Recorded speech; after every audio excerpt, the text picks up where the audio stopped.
أعوذ بالله من الشيطان الرجيم.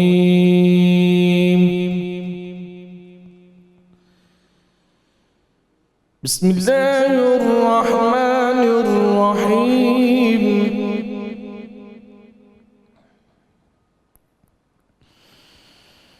الرحمن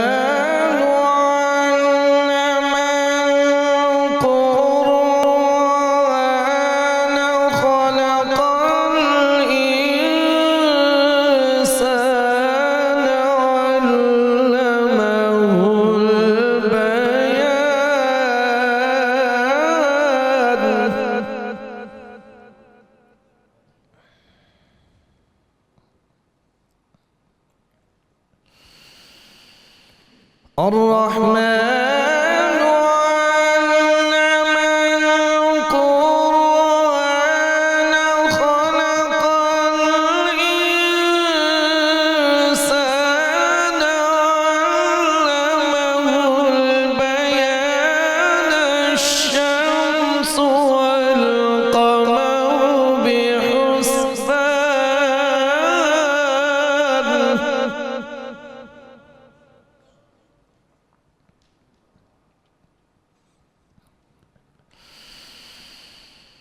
الشمس والقمر بحسبان والنجم والشجر يسجدان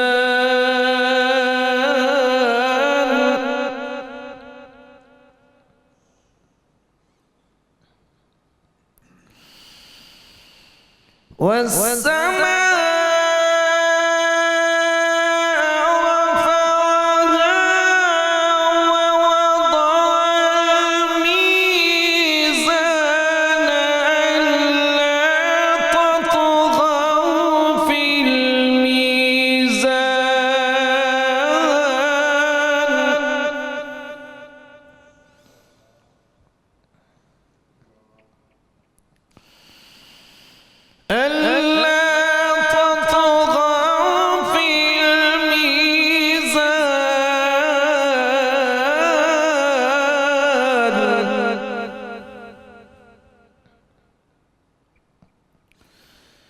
وأقيموا الوزن بالقسط ولا تخسروا الميزان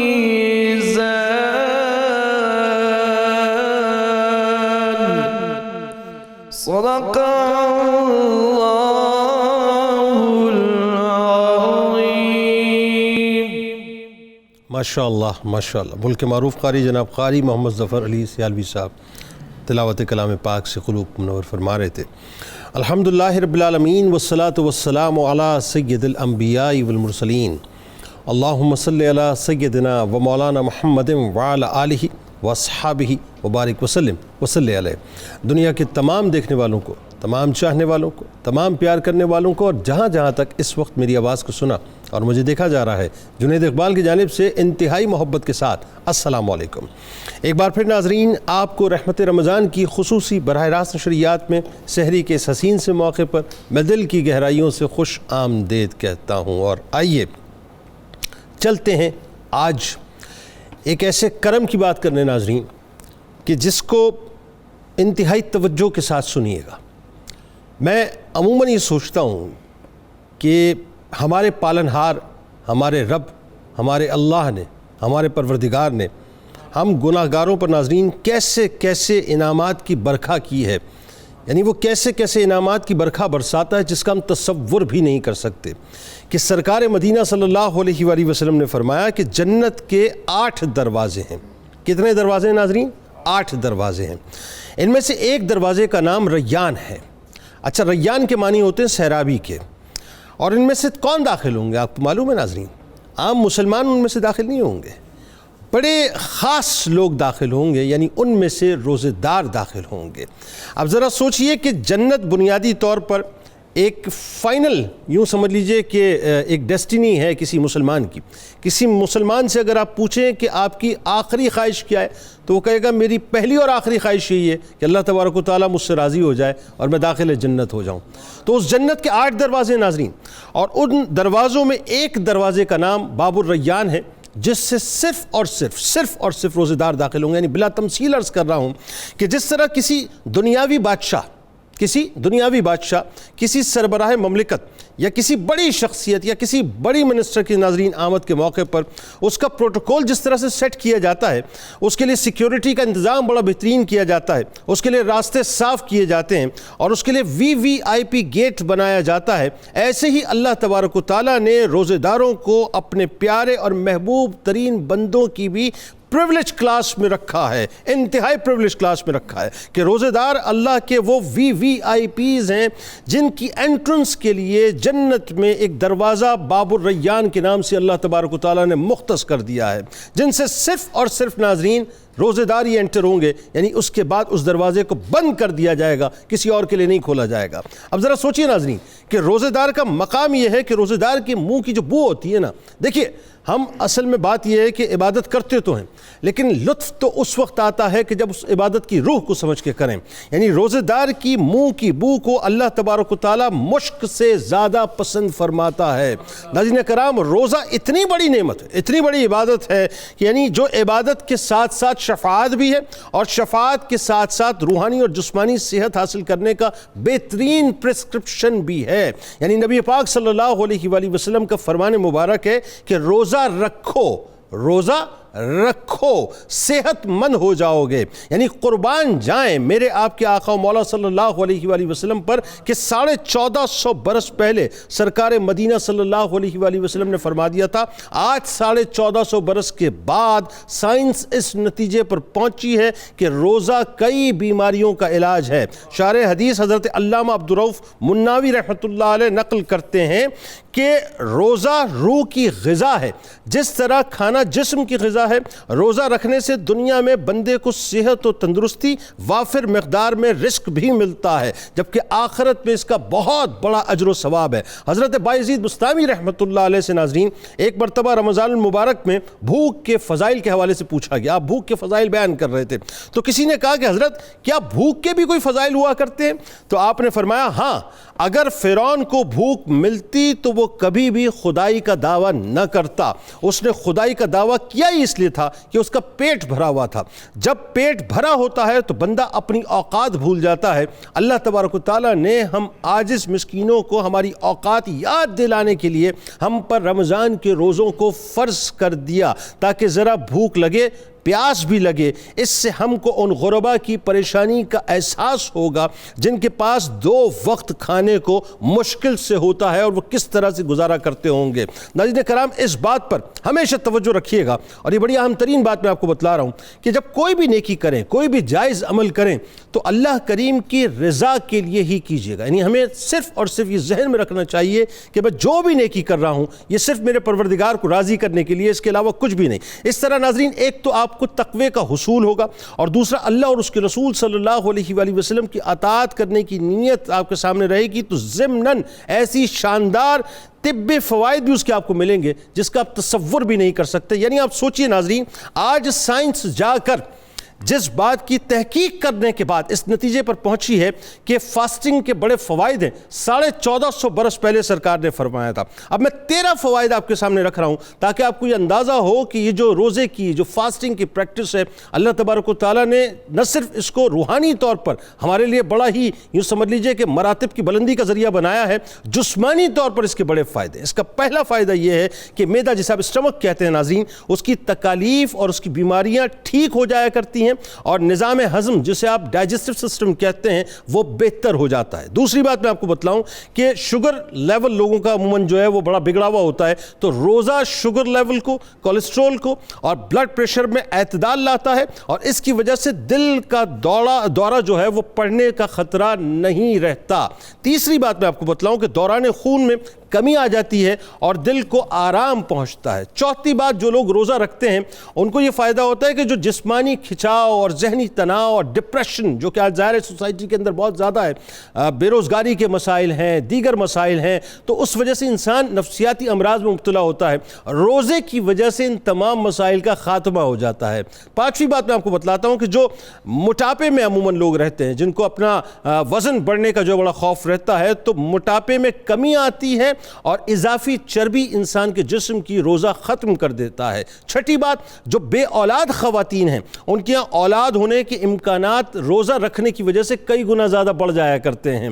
اسی طرح سے روزہ دار کے جسم میں دوسروں کی نسبت قوت مدافعت، یعنی جسے آپ ریزسٹنس پاور کہتے ہیں، وہ زیادہ ہو جاتی ہے۔ آپ کو یاد ہوگا ناظرین کہ جب یہ کورونا ورلڈ میں ہم جی رہے تھے، اس کے اثرات ظاہر اب بھی موجود ہیں، تو اس زمانے میں جب پچھلے برس رمضان آیا تھا تو بڑا کیٹیگوریکل ہم نے یہ بات آپ کو بتلائی تھی کہ روزہ اختیار کریں، نہ ڈریں اس بات سے، کیونکہ آپ کا امیون سسٹم، یہ قدرت کا نظام ہے، روزہ رکھنے کی وجہ سے زیادہ بوسٹ ہو جایا کرتا ہے۔ اسی طرح سے آٹھویں بات کہ آدمی برے خیالات سے دور رہتا ہے اور ذہن اس کا صاف رہتا ہے۔ اور نویں بات، جو انسولین استعمال کرتے ہیں ان کی انسولین کے استعمال میں کمی آ جاتی ہے۔ پریکٹیکلی تمام باتیں میں آپ سے عرض کر رہا ہوں۔ دسویں بات یہ ناظرین کہ جگر کے ارد گرد جتنی بھی جمع شدہ چربی ہوا کرتی ہے وہ بھی کم ہو جایا کرتی ہے۔ پلس جو اہم ترین بات ہے کہ جو جلد کا اور چیسٹ کا کینسر ہے ناظرین، جس کا خطرہ رہتا ہے، روزہ اختیار کرنے کی وجہ سے وہ خطرہ بھی کم ہو جاتا ہے۔ اور 12ویں بات، جو اعصابی امراض ہیں ان میں بھی بہتری آتی ہے۔ اور 13ویں بات یہ ہے کہ جسم میں جو جلن پیدا کرنے والے جو مختلف قسم کے کمپاؤنڈز ہیں ناظرین، وہ بھی کم ہو جایا کرتے ہیں۔ آئیے آغاز کرتے ہیں۔ ہمارے ساتھ 3 شخصیات موجود ہیں جو یقیناً کسی تعارف کی محتاج نہیں۔ پہلی شخصیت ممتاز عالم دین، آپ کے ہمارے ہم سب کے انتہائی قابل احترام بزرگ شخصیت جناب پروفیسر محمد سعید احمد خان صاحب تشریف فرمائیں۔ دوسری شخصیت آپ کے ہمارے ہم سب کے ہر دل عزیز بزرگ شخصیت محترم جناب ڈاکٹر شبیر احمد جامی صاحب ممتاز اسکالر تشریف فرمائیں۔ اور تیسری شخصیت آپ کے ہمارے ہم سب کے ہر دل عزیز بزرگ شخصیت ممتاز عالم دین جناب ڈاکٹر مظہر فرید صاحب ہمارے صاحب تشریف فرمائیں۔ اب تینوں آپ کو السلام علیکم، خوش آمدید۔ اور میرے دائیں جانب میرے بھائی ممتاز قوال، پرنس آف قوالی اگر ان کو کہوں تو غلط نہ ہوگا، ہمارے پروگرام کی جان ہے، جناب شیر میاں داد خان صاحب اپنے ساتھیوں کے ساتھ تشریف فرمائیں۔ اب تمام آپ کو السلام علیکم اور خوش آمدید۔ وعلیکم السلام جناب۔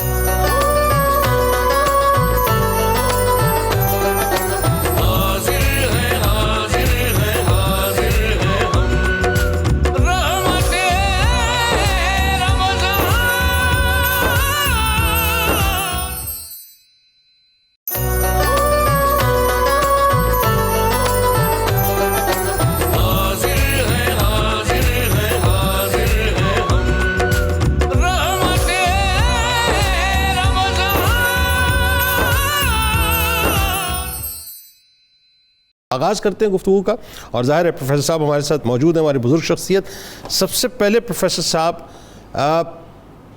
میں اصل میں ایک طفل مکتب کی حیثیت سے ایک کامنٹ کر کے پھر میں آپ سے سوال کرنا چاہ رہا ہوں۔ جب میں یہ دیکھتا ہوں نا احادیث مبارکہ میں جھل ملاتا ہوا وہ جملہ کہ جہاں ایک طرف یہ کہ روزے کی جزا میں خود دوں گا، یعنی پروردگار فرماتا ہے، اور ایک جگہ یہ کہ روزے کی جزا میں خود ہوں، تو آپ یقین مانیے اس کے بعد یہ سوال کرتے ہوئے مجھے بڑا عجیب سا لگ رہا ہوتا ہے کہ روزے کی اہمیت کو بیان کیجئے، کیونکہ ہم کیسے بیان کر پائیں گے کہ جس کی جزا خود اللہ تعالیٰ ہو، اس کی اہمیت کا ہم احاطہ ہی نہیں کر سکتے، ظاہر ہے۔ لیکن وہی بات ہے، ہم نے چونکہ ظاہر حصہ ڈالنا ہے تو آغاز کیجئے قرآن پاک سے اور بتائیے ہمیں کہ روزے کی اہمیت کیا ہے۔ بسم اللہ الرحمن الرحیم، اللہم صلی علی محمد کما تحب و ترضی۔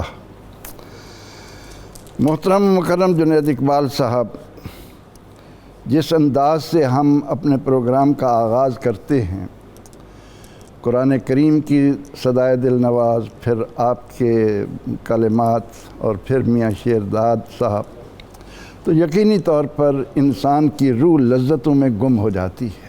یہ آپ کا حسن زن۔ روزہ اسلام کے 5 بنیادی ستونوں میں سے ایک ستون ہے۔ ٹھیک۔ اسلام کی عمارت کو اللہ رب العزت نے 5 ستونوں پر کھڑا کیا ہے: کلمہ طیبہ، نماز، زکوٰۃ، روزہ اور حج۔ ٹھیک۔ ان 5 میں سے زکوٰۃ وہ دے گا جو صاحب نصاب ہو، یہ حج وہ کرے گا جس کو وہاں تک پہنچنے کی طاقت ہو. بالکل ٹھیک ہے. لیکن کلمہ طیبہ کے بعد نماز اور روزہ یہ وہ دو ارکان ہیں جو ہر عاقل بالغ تندرست مقیم پر لازم ہیں. ٹھیک ہے.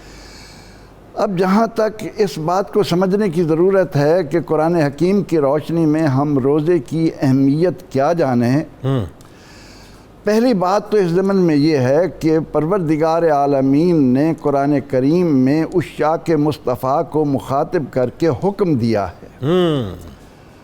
یا ایھا الذین آمنوا، اے عشاقان مصطفیٰ. ترجمہ ہم کر دیتے ہیں اے ایمان والوں، لیکن قرآن و سنت کی روشنی میں یہ جاننے کی کوشش کرو کہ ایمان کہتے کسے ہیں. ہاں، ایمان والا ہوگا ہی وہ جو عاشق مصطفیٰ ہوگا. روح دین کو جانے گا. تو جب اللہ رب العزت اپنے محبوب علیہ السلام کے عشاق کو مخاطب کر کے کہے کہ تم پر روزہ فرض کیا گیا، ٹھیک ہے، کتب علیکم الصیام کما کتب علی الذین من قبلکم، تو عشاقان مصطفیٰ صلی اللہ علیہ وسلم کے لیے تو یہ بات اس طرح دلوں کو لبھاتی چلی جاتی ہے کہ مجھے میرے پروردگار نے حکم دیا ہے. ہائے ہائے ہائے ہائے، کیا بات کہہ دیا. توحید کا بنیادی نقطہ وہ یہی ہے کہ اللہ رب العزت اس کے حکم کے سامنے چون و چرا کی ہمت ہونی ہی نہیں چاہیے. اللہ، کوئی اور بات ہم پوچھیں ہی کیوں جب ہمارے سامنے یہ بات آ گئی کہ ہمارا خالق و مالک حکم دے رہا ہے. توحید کے اس راز کو سمجھنے کے لیے قرآن کریم نے ابراہیم علیہ السلام کا اسوہ رکھا کہ رب کہتا گیا، ابراہیم مانتا چلا گیا. کسی موقع پر ابراہیم علیہ السلام یہ کہتے ہوئے نظر نہیں آتے، اے اللہ بیٹے کی گردن پر چھری کیوں چلاؤں، کیا ملے گا. اللہ، اے اللہ نار نمرود میں کیوں کود جاؤں، کیا ملے گا. اذ قال له ربه اسلم قال اسلمت لرب العالمین. ہم نے اہل ایمان کو توحید کا یہ راز سمجھانے کی کوشش ہی نہیں کی کہ پروردگار عالمین جو داناؤں کا پیدا کرنے والا ہے، حکیم و علیم ہے. بالکل ٹھیک ہے. فعل الحکیم لا یخلو عن الحکمہ. رب تعالیٰ کا حکم آنے کے بعد ابراہیم علیہ السلام نے سوال نہیں کیا، یہ چونو چرا ہے ہی نہیں. بے خطر کود پڑا آتش نمرود میں عشق، عقل ہے میوے تماشائے لب بام. ابھی یہی تو راز مسلمانی ہے. اذ قال له ربه اسلم قال اسلمت لرب العالمین. رب نے کہا، بندے نے گردن جھکا دی. کیوں؟ اس لیے کہ بندے کو معلوم ہے کہ حکم دینے والا داناؤں کو پیدا کرنے والا ہے. جس سوسائٹی میں یہ فکر عام ہو جائے یہ ارسطو نے کہا ہے، ہاں صحیح، واہ واہ کیا اچھی بات کر رہے ہیں، یہ لقمان نے کہا ہے، اور اس سوسائٹی کے افراد رب تعالیٰ کے حکم کو اہمیت نہ دیں، ان کو کیسے سمجھیں گے کہ یہ مسلمان ہیں، انہوں نے اسلام کی رمز کو جانا ہے. تو روزے کے ضمن میں پہلی بات تو یہ ہے کہ یہ میرے رب کا حکم ہے. کیا اچھی بات، کیا لطف ہے اس جملے کا. پھر پیارے پروردگار نے ایک جگہ یہ لازمن قرار دیا کہ فمن شاہد منکم الشہر فلیصم ہو. تم میں سے جو شخص بھی اس مہینے کو پائے اس پر لازم ہے کہ وہ اس کا روزہ رکھے. جب رب رحمان و رحیم نے اسے لازم قرار دے دیا، اس نے عشاق مصطفیٰ کو مخاطب کر کے حکم دیا، اس کے بعد ہمارے پاس کوئی ایسی حجت باقی نہیں رہتی کہ ہم اس کی اہمیت کو ادھر ادھر سے جاننے کی کوشش کریں. رسول اللہ صلی اللہ علیہ وسلم تو چلتا پھرتا قرآن ہے نا. یہ تو وہ ہیں کہ جن کے لیے رب نے کہا کہ ما ینطق عن الہوا، یہ تو ان کی زبان پر، ان ہوا الا وحی یوحی، میں ان کی زبان پر میں بولتا ہوں، بول یہ رہے ہوتے ہیں لیکن وہ کلام میرا ہوتا ہے، میں خطاب کر رہا ہوتا ہوں. تو اہل ایمان کے لیے، اور اس کے اندر ایک راز کی بات عرض کرنے لگا. ہاں بتائیے. ہارون رشید کا ایک مثال کے ذریعے واضح کر رہا ہوں. محل میں جو باندیاں تھیں، ہارون رشید ان میں سے ایک ایسی باندی کو زیادہ توجہ دیتا تھا جو ظاہری حسن و جمال میں اوروں سے کوئی ممتاز نہ تھی. تو ایک دن کسی نے اس کے کان میں یہ بات ڈالی کہ بادشاہ اتنی حسینائیں موجود ہیں، ان میں سے اس کو خاص نظر میں رکھنا۔ تو ہارون نے اس کا کوئی جواب نہیں دیا۔ ٹھیک ہے۔ ایک دن اس نے اپنے دربار میں تحائف بکھیرے، کہیں سونا رکھا، کہیں ہیرے رکھے، کہیں جواہر رکھے، کہیں کپڑے رکھے، کہیں کچھ رکھا، اور سب کو بلا کر کہا کہ آج ہارون کی طرف سے تمہیں اجازت ہے، جس کو جو جو اچھا لگے وہ اس پر ہاتھ رکھتا چلا جائے، وہ اس کا ہوگا۔ ٹھیک ہے۔ اب لوگ آئے، کسی نے سونے کو پسند کیا، کسی نے نقدی پسند کی، کسی نے ہیرے پسند کیے، کسی نے موتی پسند کی، لیکن وہ خادمہ، وہ باندھی ایک طرف کھڑی ہے۔ ہارون نے کہا تم بھی آگے بڑھو، تم بھی آگے بڑھو، تم بھی جس چیز پر ہاتھ رکھو گی تمہارا ہوگا۔ وہ آگے آئی اور اس نے ہارون پر ہاتھ رکھ دیا، کہا کہ آپ میرے ہیں تو سب کچھ میرا ہے۔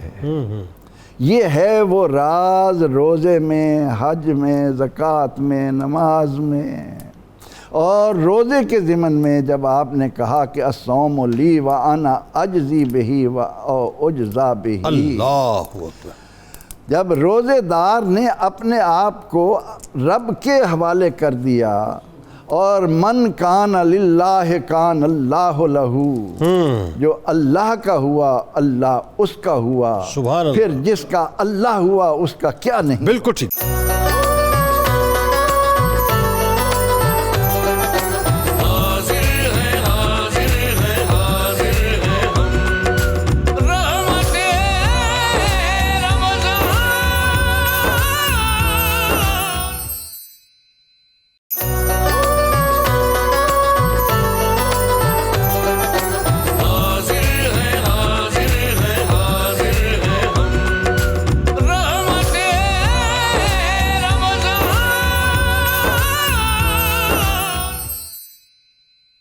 ڈاکٹر جامی صاحب، اب ذرا یہ بتائیے کہ میرے آپ کے ماوا و ملجا، میرے آپ کے آقا و مولا صلی اللہ علیہ وآلہ وسلم نے جتنا پیار روزے سے فرمایا، اس قدر تاکید سے احادیث مبارکہ میں روزے کی اہمیت کو اجاگر کیا ہے۔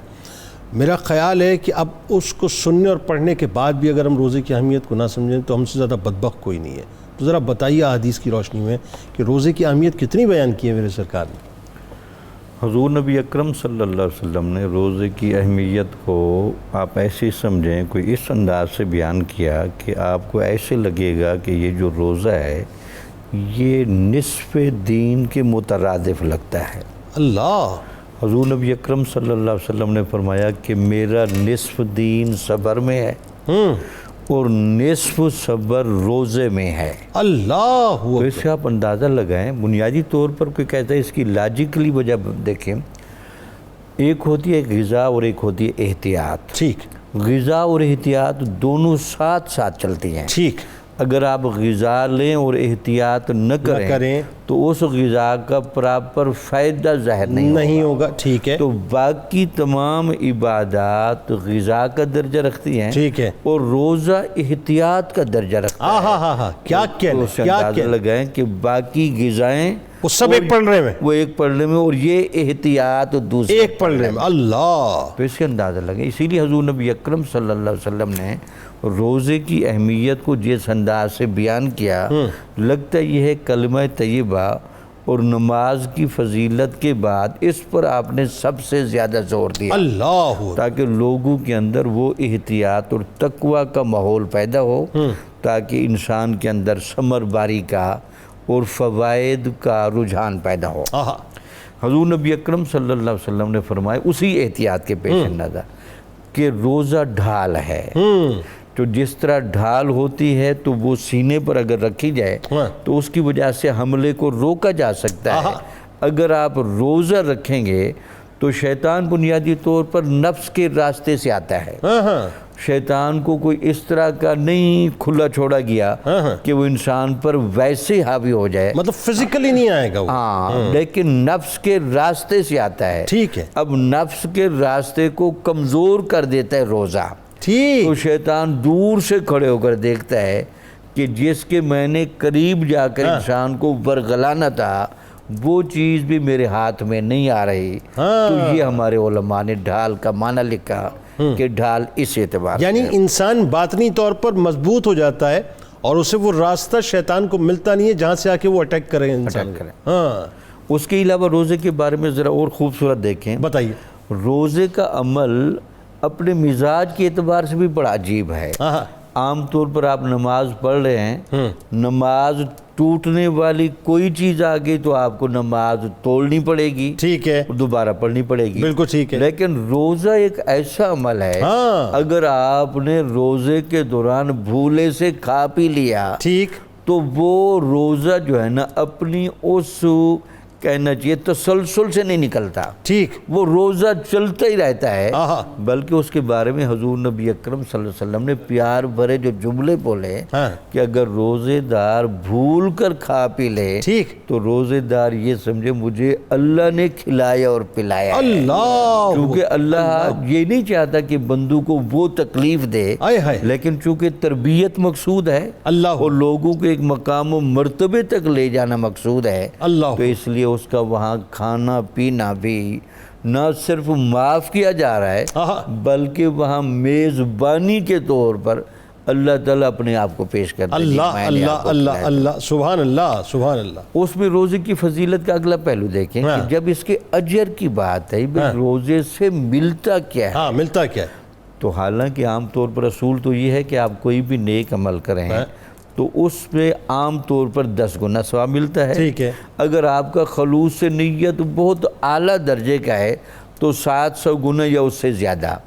لیکن روزہ ایسا عمل ہے کہ جب اس کی اجر کی باری آئی تو اللہ تعالیٰ نے فرمایا فرشتوں کو کہ جو بندہ روزہ رکھ لے تو اس کے ثواب کے آگے یہ آپ نے لکھ دینا ہے کہ اس کا اجر اللہ تعالیٰ خود دے گا۔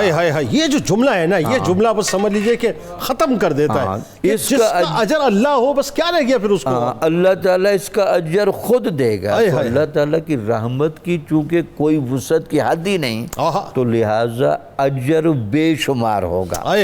اور اس میں لگتا ہے کہ اللہ تعالیٰ کی رحمت کتنی جوبن پر ہے، تو دوسری حدیث کے الفاظ یہ ہیں کہ اللہ تعالیٰ فرماتا ہے کہ جو بندہ روزہ رکھ رہا ہے اس کے اجر کے طور پر میں اپنے دیدار کو پیش کروں گا کہ آپ نے روزہ رکھا تو آپ کو میری زیارت بطور ثمرہ کے ملے گی۔ اس سے اندازہ لگے کہ اللہ تعالیٰ جس سے ملاقات کے طور پر آ جائے تو کوئی کہہ سکتے جی اس کی وجہ سمجھ نہیں آتی، تو بنیادی طور پر یہ دیکھیں یہ جو تقوی اور طہارت ہے نا، یہ جب بندے کو باطن سے بھی صاف کر لیتا ہے، ظاہر سے بھی صاف کر لیتا ہے، تو بندہ بنیادی طور پر اس کیپیسٹی اور استعداد میں آتا ہے جہاں اللہ تعالیٰ محبت فرماتا ہے۔ سبحان اللہ، ان اللہ یحب التوابین ویحب المتطہرین۔ تو روزے دار بندہ جہاں وضو غسل اور نمازوں کے ذریعے ظاہر کو پاک کر کے بیٹھا ہے، وہ روزے کے ذریعے اپنے باطن کو بھی پاک کر کے بیٹھا ہے، تو اللہ تعالیٰ اس کو پہلی تو اپنی محبت کی چادر پہناتا ہے کہ تو میرا اب محبوب ہے۔ تو جو یہ متقی ہوتا جاتا ہے روزے کے ذریعے پھر اللہ تعالیٰ اپنا دیدار اس کو کراتا ہے۔ جتنی چاشنی سے آپ نے احادیث مبارکہ بیان کیا، آپ یقین مانیے میں اس لذت کے اندر اس وقت کھویا ہوا، اور مجھے یقین ہے کہ سننے والے بھی اس لذت میں کھوئے ہوئے ہوں گے، اس مٹھاس کے اندر، اسی مٹھاس کو آگے بڑھاتے ہوئے۔ ظاہر ہے آپ بزرگ شخصیات ہیں، مٹھاس آپ میں نہیں ہوگی تو کس میں ہوگی؟ اور آپ لوگوں سے تو ویسے بھی اس وقت ہمارے جتنے بھی ناظرین دیکھنے والے اور سننے والے ہیں دنیا بھر میں، میری گزارش ہے کہ اپنے بچوں کو لے کر بیٹھیے۔ یہ بڑے یہ سرمایہ ہیں ناظرین، یہ جو بزرگ یہاں بیٹھے ہوئے ہیں نا، یہ ناپید ہیں، یہ سرمایہ ہیں، ان سے جتنا استفادہ کر سکتے ہیں۔ ویسے تو ظاہر ہے آپ کو صحبتیں اس طرح سے نہیں مل پائیں گی، لیکن یہ ہے کہ ٹیلی ویژن کے ذریعے سے آپ کو صحبت براہ راست مل رہی ہے۔ اپنے بچوں کو بٹھائیں، بزرگوں کو سنوائیں، ان کی گفتگو، ان کی مٹھاس، تاکہ ان کے اندر بھی وہ حلاوت پیدا ہو۔ ڈاکٹر صاحب ذرا آپ یہ بتائیے کہ یہ جو جب ہم ظاہر ہے سب نے مرنا ہے، ہم سب نے مرنا ہے، سب نے جانا ہے، اور وہ جو پہلا فیز ہے ہمارا، خاص وہ پہلا فیز ہے ہمارا قبر کا، اور دوسرا فیز ہے ہمارا حشر کا۔ روزے دار کو جو انعامات قبر و حشر میں اللہ تعالیٰ عطا کرے گا اس کا بڑا ایک چرچہ ہے، اور ظاہر ہے وہ عشاق کے درمیان اس کا بڑا چرچہ رہتا ہے، کیونکہ سرکار علیہ السلام نے فرمایا۔ بتائیے ذرا۔ دیکھیے روزے کے ساتھ جو جو چیز بھی جڑتی چلی جاتی ہے اسی کا مقام بڑھتا چلا جاتا ہے. واہ واہ. روزے کے ساتھ مہینہ جڑ گیا. حضور علیہ الصلوۃ والتسلیم نے ارشاد فرمایا یا ایھا الناس قد اضلکم شہر عظیم. ایک بڑی عظمت والا مہینہ آ رہا ہے. اللہ اکبر. قد اضلکم شہر عظیم شہر مبارک شہر فیہ لیلۃ خیر من الف شہر. سبحان اللہ. یعنی یہ روزے کا انداز ہے. اور فرمایا کہ یہ ایسا مہینہ ہے اور اس کے اندر یہ ساری چیز اس لیے کہ اس کے اندر روزہ ہے.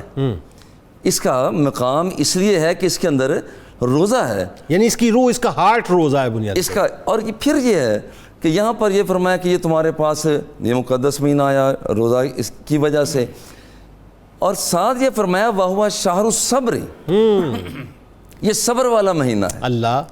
اور صبر کا مقام کیا ہے؟ اب دیکھیں روزے کے ساتھ یہ مہینہ جڑ گیا اور پھر اس مہینے کی تاریخ کی وَهُوَ شَهْرُ الصَّبْرِ وَالصَّبْرُ ثَوَابُهُ الْجَنَّةُ. ہائے ہائے ہائے ہائے ہائے ہائے ہائے. لوگ یہاں پر ڈھونڈتے ہیں جنت کہاں ہے، جنت کہاں ہے. یہاں بالکل فرما دیا کہ تم اس مقدس مہینے کے اندر روزوں کو اختیار کرو. وَهُوَ شَهْرُ الصَّبْرِ وَالصَّبْرُ ثَوَابُهُ الْجَنَّةُ. اللہ. جنت دستیاب ہوتی ہے. اور جنت کی دستیابی بھی ذرا تھوڑا سا اس کے ساتھ اور ملا لیا جائے. بتائیے. لما داخل اہل الجنت الجنت، جب جنتی جنت میں داخل ہو جائیں گے اور وہاں پر اللہ جل جلالہ نے داخل کرنے کے بعد فرمائے گا اتریدون شیئا، کچھ اور بھی چاہیے. کچھ اور بھی چاہیے. اچھا اور بھی چاہیے. اچھا یہ اللہ پوچھے گا. اللہ پوچھے گا کچھ اور، حالانکہ سب کچھ جانتا ہے. تمہیں کچھ اور چاہیے. ٹھیک ہے مولا الم تمیز وجوہنا، تو نے ہمیں اتنا خوبصورت بنا دیا ہے اور ہمیں کیا چاہیے. اچھا حسین ترین ہوں گے جنت. جنت تھا تو نے ہمیں جنت دے دی اور ہمیں کیا چاہیے. ٹھیک ہے. اللہ جل جلالہ بار بار پوچھے گا. اچھا بار بار پوچھے گا. بار بار پوچھے گا کچھ اور چاہیے، کچھ اور چاہیے مولا. اور کیا ناز ہے، کیا مان ہے، کیا انداز ہے، کیا انداز. اچھا اب روزے داروں کا اجر یہ ہوگا فیکشف الحجاب. اللہ جل جلالہ اپنے آپ سے حجاب کو دور فرما. اللہ اللہ اللہ. اور جس وقت یہ روزے دار جنتی لوگ رب ذوالجلال کو دیکھیں گے فما اوتوا شیئا احب من النظر الی رب العالمین، اللہ جل جلالہ کی طرف جو دیکھ رہے ہیں اس سے پہلے انہوں نے یہ جزا ملی ہے، اس سے پہلے کبھی انہوں نے یہ منظر دیکھا ہی نہیں ہوگا. اللہ اللہ. اور یہ خاص روزے دار، اور یہ بطور خاص ہے. اذا دخل رمضان فتحت ابواب الجنہ.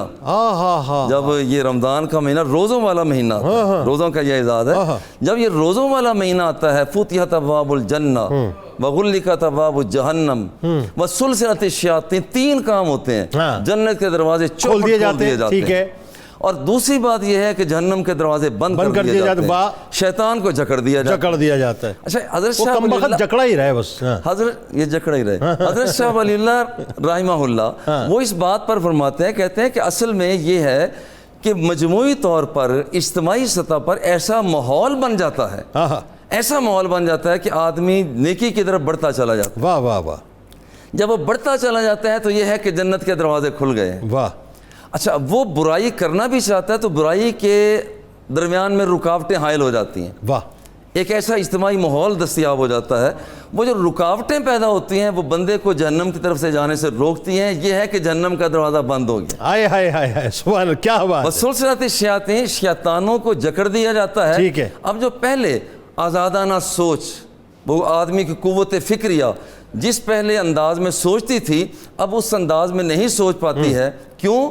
اب یہاں پر اللہ جل جلالہ کی خواہش وتبتل الیہ تبتیلا کہ روزہ بھی ہے جس کے اندر اخلاص بھی ہے، دل کی صفائی بھی ہے، اللہ کی طرف توجہ بھی ہے، اس کی بارگاہ میں التجا بھی ہے، اور یہ ساری چیزوں کو جمع کر لیا جائے تو اسے روزہ کہا جاتا ہے. اور جب کوئی شخص روزہ رکھتا ہے تو اس کے اندر اخلاص بھی پیدا ہوتا ہے، دل کے اندر تڑپ بھی پیدا ہوتی ہے، اللہ کی طرف توجہ بھی پیدا ہوتی ہے، لوگوں کے ساتھ انس اور محبت بھی پیدا ہوتی ہے، اور آخرت کی یاد بھی آ جاتی ہے.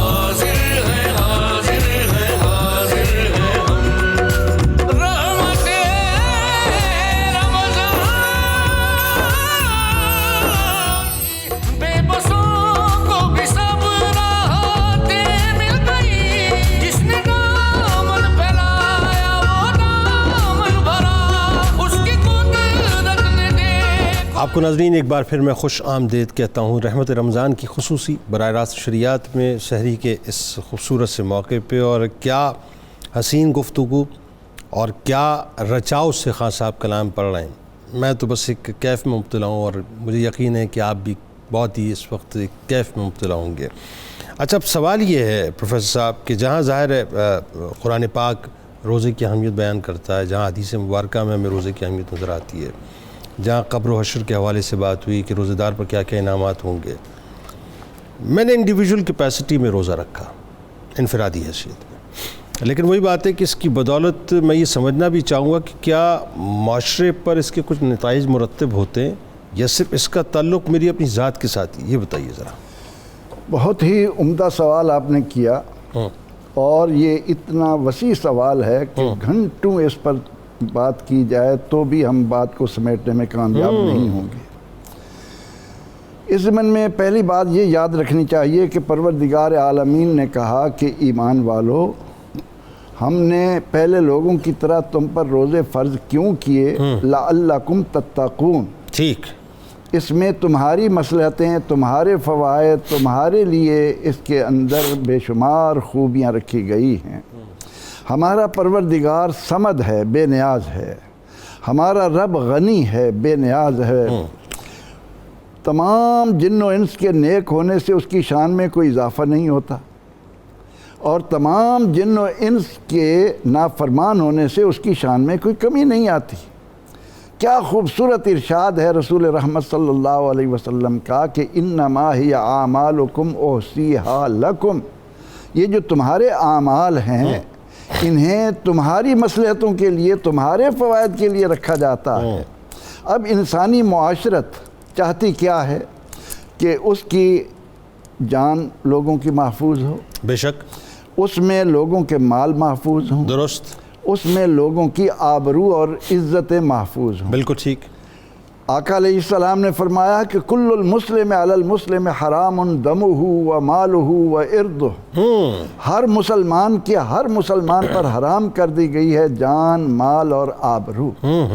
اب ایک ایسا معاشرہ جس کے اندر کسی کی جان محفوظ نہیں، مال محفوظ نہیں، آبرو محفوظ نہیں، چھوٹی چھوٹی بچیوں کی آبرو ریزی جس میں ہو، کوئی آدمی بینک سے پیسے لے کر سلامتی کے ساتھ گھر تک پہنچنے کی گارنٹی نہ رکھتا ہو، وہ کیوں ہے؟ اس لیے کہ ہم نے ریاست مدینہ کا نام تو لیا، لیکن اس کے لیے حقیقی معنوں میں پروردگار عالمین کی طرف سے جو ہمیں نعمتیں ملی ہیں، جن کے نتائج ہی اسی طرح لاتے ہیں کہ سب کی جان، مال اور آبرو کا تحفظ ہو، ان میں روزے کو اکسیر کی حیثیت حاصل۔ کیا کہنے؟ اب روزہ جان کی حفاظت کے ضمن میں آقا علیہ السلام نے فرمایا کہ جب تم روزے کی حالت میں ہو تو کسی سے جھگڑنا نہیں۔ بالکل ٹھیک۔ اور اگر کوئی تم سے جھگڑے، اور اگر کوئی آ کر تم سے جھگڑنے کی کوشش کرے تو اس کو آرام سے کہہ دو کہ بھائی میں نہیں جھگڑوں گا، میرا تو روزہ، میں روزے سے ہوں۔ کتنی اچھی بات آپ بتا رہے ہیں۔ یہ ایک مہینے کی میری یہ پریکٹس کیا باقی 11 مہینوں کے لیے مجھے دوسروں کی جان کی حفاظت کا ذمہ دار نہیں بنا دے؟ کیا اچھی بات بتا رہے ہیں، واہ واہ واہ۔ یعنی اس میں جان، مال اور آبرو کا تحفظ روزے کی صورت میں کہ ہمیں اجازت ہی نہیں کہ روزے کی حالت میں اپنی زبان سے کسی کو گالی دیں، کسی کی چغلی کھائیں، کسی کا بہتان باندھیں۔ جب ہم نے ایک مہینہ روزے کے ساتھ اپنی زبان کی اس معاملے میں پریکٹس کر لی تو اس کے بعد آپ دیکھیے آج جا کر کچہریوں کے حالات دیکھیں جہاں لوگ بھیڑ بکریوں کی طرح جمع ہو کر سارا وقت ضائع کر رہے ہیں۔ درست۔ اس کے پیچھے کیا ہے؟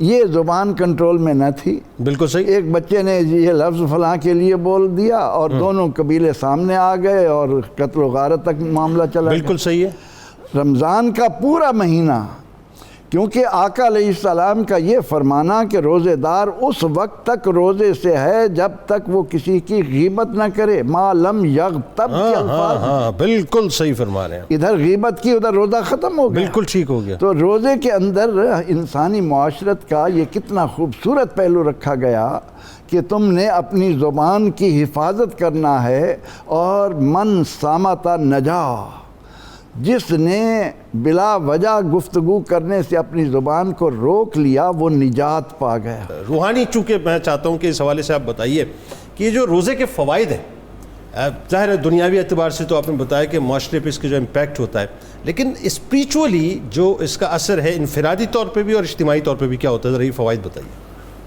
جیسے میں نے شروع میں گزارش کی، جب احتیاط اور غذا دونوں کٹھی چلیں تو اس کے اثرات بہت جلدی سے ثابت ہوتے ہیں۔ ٹھیک ہے، چونکہ جو بندہ روزے رکھ رہا ہے، ذرا چیک کریں، وہ رات کو باقاعدہ اضافی نماز پڑھ رہا ہے، ٹھیک ہے، اور جو روزے رکھ رہا ہے وہ بڑی کثرت کے ساتھ قرآن کی تلاوت بھی کر رہا ہے۔ ٹھیک ہے، تو اس سے آپ خود اندازہ لگائیں کہ وہ کتنی غذائیں اور کتنی روحانیت بھری چیزیں اس کو مسلسل مل رہی ہے۔ آہا، تو چونکہ روزہ احتیاط بھی سکھا رہا ہے اور عبادات کا ایک مجموعہ بھی اپنے جلوہ میں لا رہا ہے، تو اس سے روحانی ترقی بہت زیادہ ہوتی ہے۔ ٹھیک، آہا، بلکہ خواجہ نظام الدین اولیاء تو کہتے ہیں کہ بابا صاحب نے مجھے فرمایا، نظام الدین ہمیشہ روزے سے رہنا، چونکہ روزہ لقائے الہی کا بہت تیزی سے سبب بناتا ہے، چونکہ یہ بندے کے باطن کو بہت زیادہ دھوتا ہے۔ ہمیں عام طور پر پرابلم ظاہر کا زیادہ لگتا ہے، ٹھیک ہے، باطن کی طرف ہم جاتے نہیں، حالانکہ ہمارا زیادہ مسئلہ باطن کا ہے۔ بالکل ٹھیک ہے، انما الاعمال بالنیات، اور ہماری نیت کی ساری پلانے کی جگہیں، وہ دماغ ہو، وہ دل ہو، وہ روح ہو، وہ سارے سورس اندر ہیں۔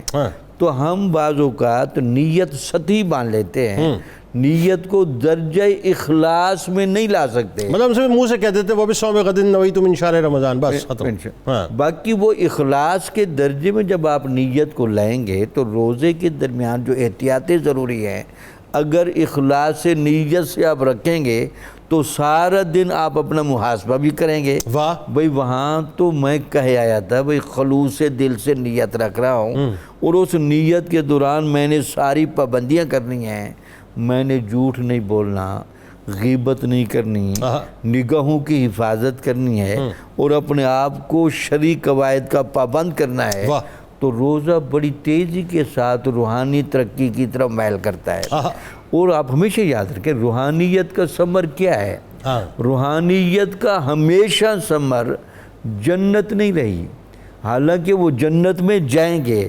روحانیت کا ہمیشہ ثمر آپ پڑھ لیں، وہ دیدار الہی ہی رہا ہے۔ اللہ اکبر، اللہ، تو روزہ خود دیدار الہی کی طرف لے جاتا ہے، یعنی اللہ تعالیٰ نے خود فرمایا کہ روزے کی جزا کے لیے جو میں نے قانون بنایا ہے وہ میری باقاعدہ روزے والوں کے ساتھ زیارت کا معاملہ ہوگا۔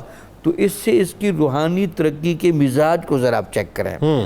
پھر جب روزے دار قرآن مجید پڑھتے، اس کو اگر میں ماہ رمضان میں لے آؤں، حضور نبی اکرم صلی اللہ علیہ وسلم کے ساتھ حضرت جبرائیل علیہ السلام قرآن کا دور کرنے آ رہے ہیں۔ اس ذرا نزاکت کو تو چیک کریں، آپ کو دور کی کیا ضرورت ہے، جن کی حفظ کی حفاظت، اور اللہ کہے جی آپ کو یاد کروانا اور یاد رکھوانا یہ میرے ذمہ ہے، صرف سمجھانے کے لیے کہ جبرائیل جو سید الملائکہ ہیں اور ادھر سید الانبیاء ہیں، یہ بیٹھ کر قرآن ایک دوسرے کو سناتے ہیں اور پڑھتے ہیں۔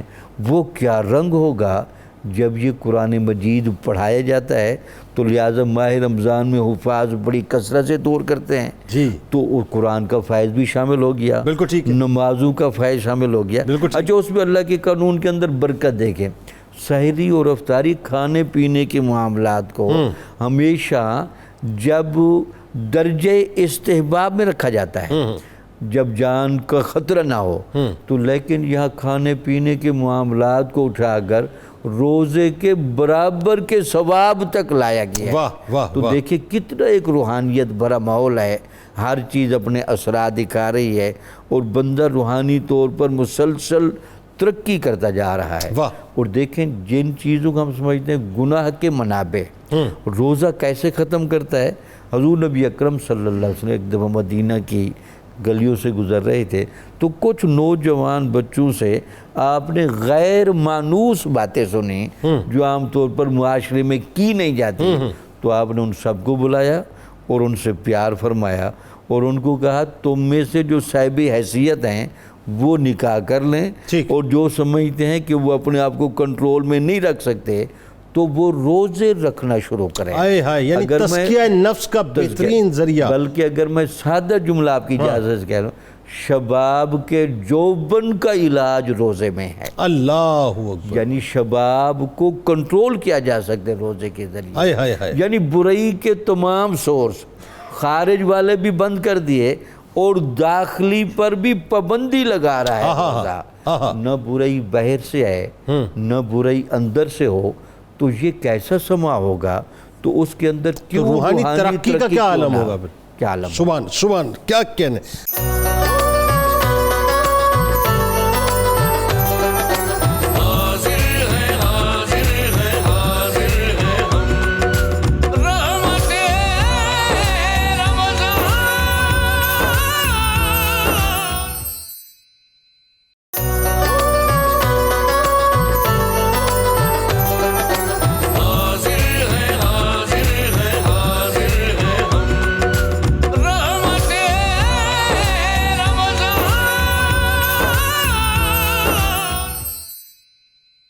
پروفیسر صاحب اب ایک بات اور بتائیے کہ ظاہر معاشرتی حوالے سے تو آپ نے فرمایا کہ اس کے نتائج کتنے اچھے مرتب ہوتے ہیں۔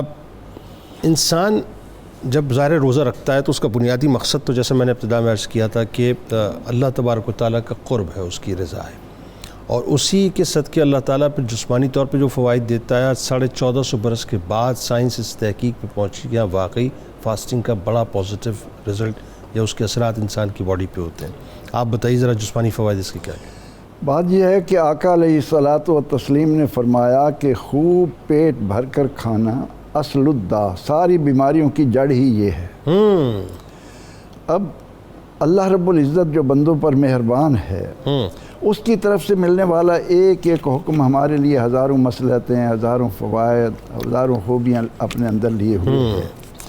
تو روزے کے جب ہم جسمانی فوائد پر نظر ڈالتے ہیں تو اس میں ایک تو یہ آتا ہے کہ پورا سال جب ہمارا معدہ خوب کھا کھا کر ورک میں رہتا ہے، اس کو وقفہ نہیں دیا جاتا تو اس کے اندر ایسی صلاحیتیں نہیں رہتی کہ جن کی وجہ سے وہ خوراک کو اچھی طرح سے ہضم کرے۔ ٹھیک، اللہ رب العزت نے سال میں 1 مہینہ ہمیں دیا تاکہ اس کے ذریعے ہم اپنے معدے کو کچھ ایسا وقفہ دیں جس کی وجہ سے ہماری صحت ہو، یعنی اوور ہالنگ ہو جاتی ہے اس کی پوری اوور ہالنگ معدے کی، اس کے بغیر اور کوئی نہیں ہے۔ نبی اکرم رحمت عالم صلی اللہ علیہ وسلم کا خود اکثر روزے سے رہنا یہ اس بات کی علامت ہے کہ آپ صلی اللہ علیہ وسلم نے ہمیں اس راہ پر ڈالا کہ ہم اپنے جسم کو صحت کے اصولوں سے آشنا کرنے کے لیے ان کے درمیان وقفہ لائیں۔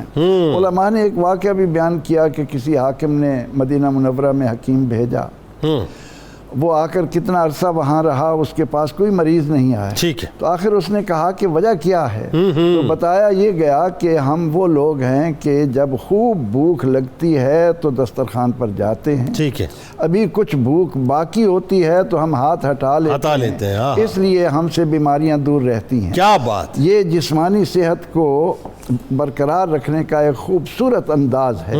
تو رمضان المبارک کے مہینے میں اللہ رب العزت نے ہمیں روزے کے ذریعے اس بات کی طرف متوجہ کیا کہ ہم اس کھانے کے اوقات کو کس طرح سے منقسم کریں۔ ٹھیک ہے، پہلی بات تو یہ ہے کہ کھانا خوب بھوک لگنے پر کھایا جائے، اور روزہ اس کی پریکٹس کرا دیتا ہے کہ 16 گھنٹے کا 15 گھنٹے کا وقفہ ہم رکھتے ہیں۔ دوسرا یعنی آپ کا معدہ ایک تو بالکل خالی ہو جاتا ہے، معدے کے اندر صلاحیتیں بڑھ جاتی ہیں، بالکل ٹھیک ہے۔ دوسری بات یہ ہے کہ عموماً یہ دیکھا جاتا ہے کہ کھانا کھانے کے بعد آدمی جب فوراً لیٹ جاتا ہے تو اس کے اثرات شکم کے اندر، اس کے پیٹ میں اس طرح سے مرتب ہوتے ہیں کہ کئی طرح کے زہریلے مادے پھیل جاتے ہیں۔ ٹھیک ہے، اب روزے کے اندر ہم نے یہ دیکھا کہ پہلے افطار، اب افطار کے لیے آقا علیہ السلام نے جو ہمیں اپنا اسوہ دیا وہ یہ ہے کہ تھوڑے سے، یہ بڑی اہم بات ہے، لیکن ہم یہ کہتے ہیں کہ پورے دن کی کمی کرنی ہے تو اس سے وہ ہمیں فوائد حاصل نہیں ہوتے، یعنی انواع اقسام کی چیزیں ہم لگا کر اور پھر خوب اپنے معدے کو بھر لیتے ہیں۔ بالکل ٹھیک ہے، فائدہ کیا رہا پھر؟ افطار کریں اور اس کے بعد آپ نماز مغرب ادا کریں، ٹھیک ہے، اس کے بعد آ کر تھوڑا کھانا کھائیں، درست، اور کھانا کھانے کے بعد آپ یہ دیکھیں کہ روزے کی حالت میں نماز عشاء کے بعد ہم نے کچھ وقت اللہ کے حضور کھڑے ہو کر گزارا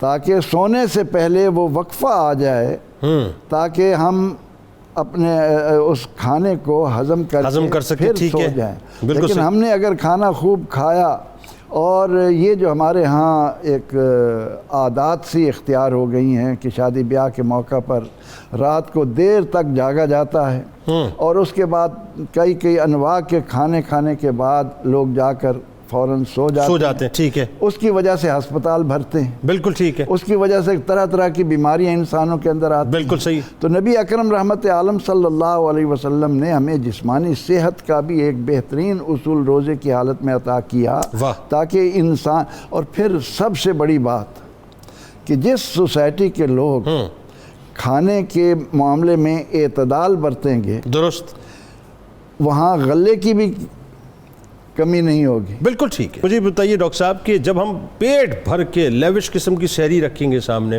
اور مطلب آخری لقمے تک، مطلب وہ جب تک وہ مولوی صاحب اللہ اکبر نہیں کہہ دیتے، یہ بھی ذرا ایک فقہی مسئلہ ہے کہ جی وہ اللہ اکبر کی صدا آ رہی ہے اور ہمارے منہ میں نوالا ہوتا ہے، تو اس وقت تک ہم جو ہے وہ کھا نہیں لیتے، اور پھر اس کے بعد پانی بھی پی رہے ہوتے ہیں، سب کچھ ہو رہا ہوتا ہے، اور پھر وہی بات ہے کہ افطار بھی اتنی لیوش کر رہے ہوں گے، تو ظاہر ہے تو وہ روحانی کیف کہاں سے ملے گا؟ نہ روحانی کیف ملے گا، نہ جسمانی کیف ملے گا۔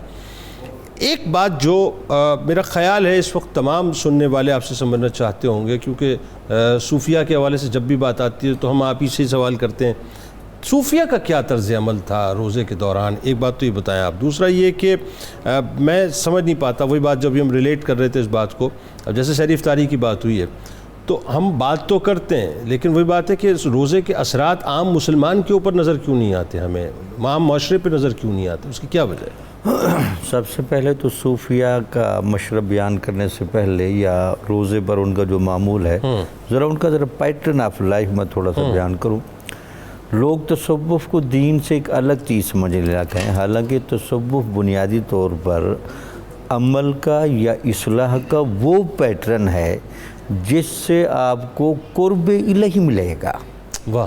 اگر میں سادہ فرق بتاؤں، فقہ میں بحث ہوتی ہے عمل کے اس درجے کی جس سے آپ کو ثواب و جنت ملے، ٹھیک ہے۔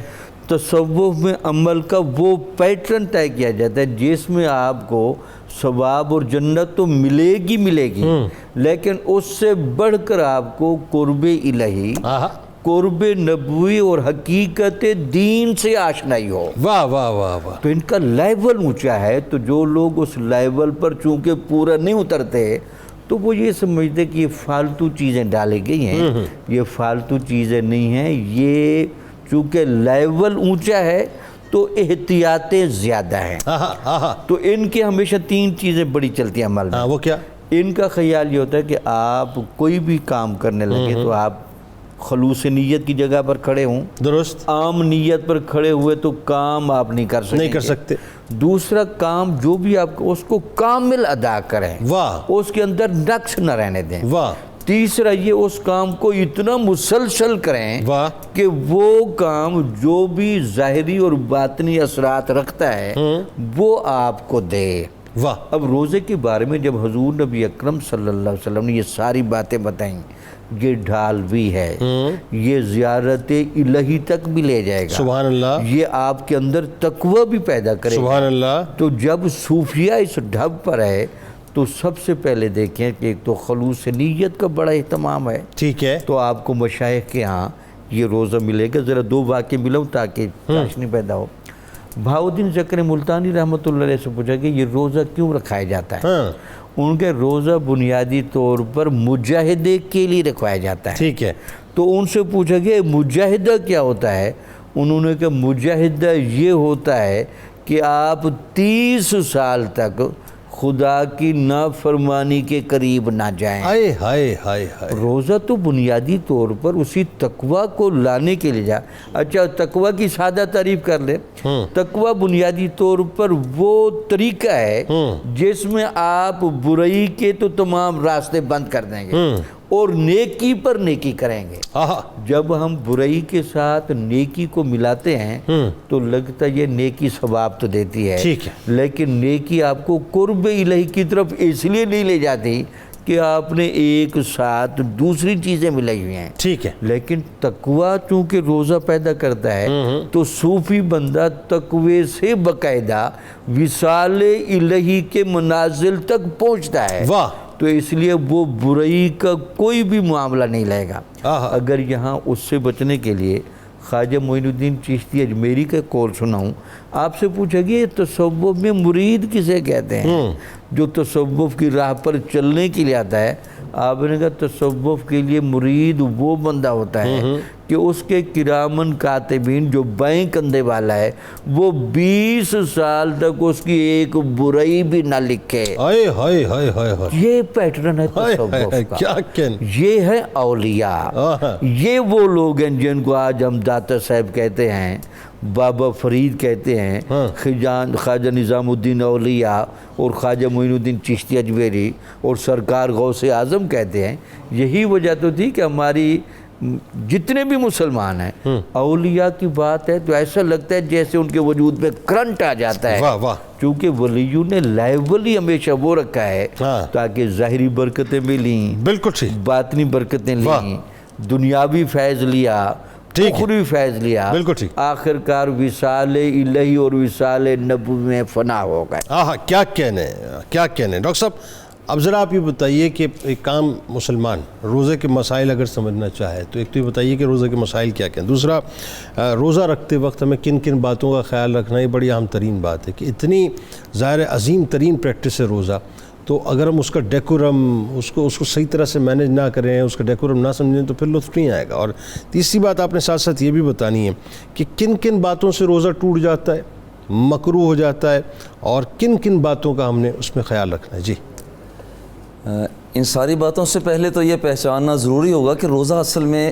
ہوتا کیا ہے۔ ٹھیک ہے، روزہ کے حوالہ سے فقہا نے یہ بیان کیا کہ صبح کے بعد فجر کا وقت آنے سے پہلے پہلے ایک شخص مرد ہے تو صبح کا وقت، فجر کا وقت ابھی نہیں آیا، تہجد کا وقت ہے، اس وقت سے لے کر اور پھر یہ مرد ہے، اور عورت جو ماہانہ عارضہ سے بھی مبرہ ہو یا بچے کی ولادت کے بعد کچھ علائش کی جو چیزیں ہوتی ہیں ان سے مبرہ ہو، اور پھر اس وقت صبح سے لے کر غروب آفتاب تک اللہ جل جلالہ کی رضا کے لیے مفطرات، یعنی وہ چیزیں جن کے ساتھ روزہ ٹوٹ جاتا ہے، وہ ہے کھانا پینا اور صنفی عمل، ان سے جب وہ پرہیز کر کے یہ وقت گزارتا ہے تو یہ ہے روزہ۔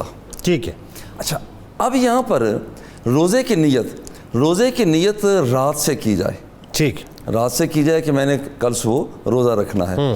اگر رات کو نیت نہیں کر سکا تو پھر فقہا فرماتے ہیں ذہب کبریٰ، یعنی زوال کے وقت سے پہلے پہلے تک ٹھیک ہے، وہ نیت کر لے۔ ٹھیک ہے، اگر یہ بھی نیت نہیں کرتا ہے تو اس کا مطلب ہے کہ پھر یہاں پر وہ اس کا روزہ نہیں ہے۔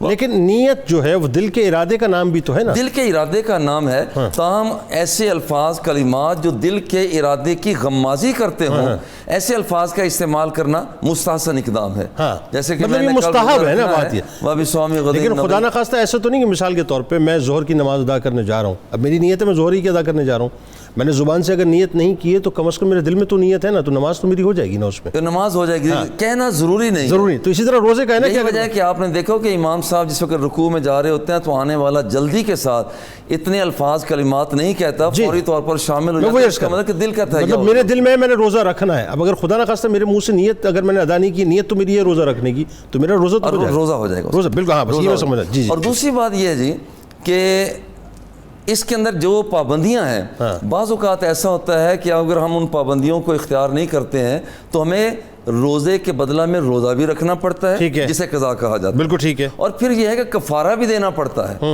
اور کفارہ یہ ہوتا ہے کہ وہ ایک غلام آزاد کیا جائے جو آج کل وہ نہیں پایا جاتا، ٹھیک ہے، یا پھر یہ ہے کہ وہ 2 مہینے کے مسلسل روزے رکھے، ٹھیک ہے، یا اگر یہ پوزیشن نہ ہو تو پھر وہ 60 مسکینوں کو کھانا کھلا، ٹھیک ہے۔ اچھا، اب یہاں پر کہ یہ ایک شخص کہ ایک عمل کر رہا ہے اور اس کو آگے ایک شخص بڑھ رہا ہے، تو یہ شخص جو روزہ رکھے ہوئے ہے وہ کون سی چیزیں ہیں کہ جس وقت وہ قضا بھی دے گا اور ساتھ اس کے کفارہ بھی ہوگا؟ اچھا دونوں چیزیں ہوں گی اس کے. اچھا وہ کیا؟ ایک شخص کو پتہ ہے وہ جانتا ہے کہ میں روزے کے ساتھ ہوں, جان بوجھ کر کھا لیتا ہے, پی لیتا ہے, اوکے, وہ اور پھر وہ یا صنفی عمل کی طرف بڑھ جاتا ہے.